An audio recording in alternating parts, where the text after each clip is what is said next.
Welcome to the Blue Room here at Wrigley Field in Chicago. We've just been to watch the Chicago Cubs win 1-0, Paddy.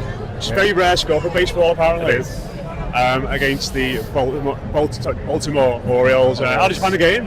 Yeah, it was really good fun. A lot quicker than we maybe expected. I think we found out that it's the joint fastest game of the season. Potentially the fastest in the history of this incredible stadium behind us. So maybe a bit quicker than we expected, but yeah, really good fun. Nice thing to do. Also saw a few Everton caps around here as well. Not just mine, by the way, because I've got an Everton cap on, but a few other Everton caps in the among the spectators as well, which is great to see. What did you think of Wrigley Field as a venue? Because I think when people talk about Goodison Park and leaving Goodison, there's a lot of talk about how it was similar. It was like an iconic venue. There's some the pillars and stuff like that were quite similar inside, weren't they? Yeah. Did you get a bit of a similar feel around it all? Yeah, I mean, they're really historic venue in the US, obviously, and particularly in Chicago, so definite feel of Goodison about it. The big difference is in what we see around us right now in terms of like how commercial it is, how much is going on before and after the games, and I suppose the task for Everton now as they move into a new stadium is to try and take the essence of Goodison but add on the extra bits around the side that American sports do so well. So it's kind of street vendors and places where you can eat and drink, you can get just about everything under the sun. Everton have got to find a way to do all of that but to still keep the integrity of the club. Just an amazing occasion though. Yeah, obviously in regards to Everton news overnight, as we sort of were waking up this morning, we saw stuff around stuff around Tyler Dibling, and it's about a bit rejected for him. Just be the main one at the moment in regards to transfers. Feels like they're going to come back in with a £35 million bid. A player that excites you, a player that Everton should be looking at? Yeah, a player that definitely excites me. Watched him last season at Southampton and his ability to drive forward and carry the ball at pace, but to do so and kind of hold off opposition defenders that are much older than him. I thought like kind of a lot of his performances belied obviously his age, his tender years. He would be an exciting addition, obviously in a position of need. Where I'd be a little bit wary is in him coming in as an immediate starter. We know Everton need probably two wingers for that position, so maybe it would have to be Tyler Dibling plus one other. But he's definitely a player they like.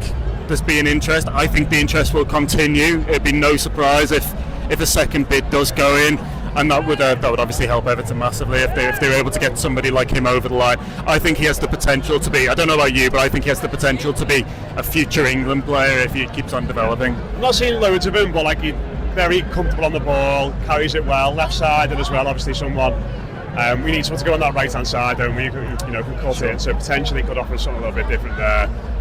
So yeah.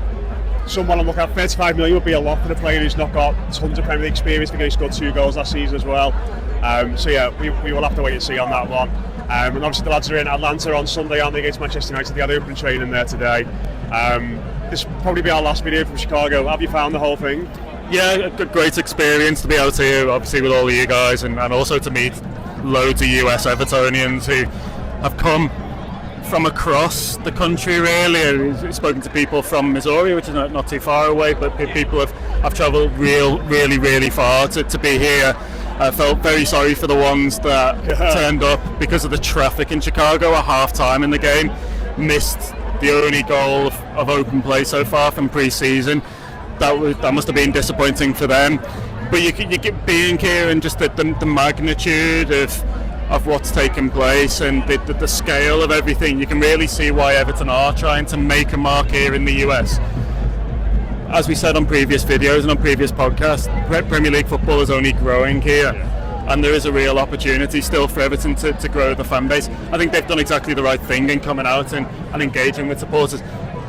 Rob made the point that it's probably more important than the outcome of any one game, and I completely agree with that. It's about kind of making these connections, about creating this sense of community, and I think Everton actually do those things very well in the main. Yeah, absolutely. It's been a great trip. Absolutely love Chicago as a city.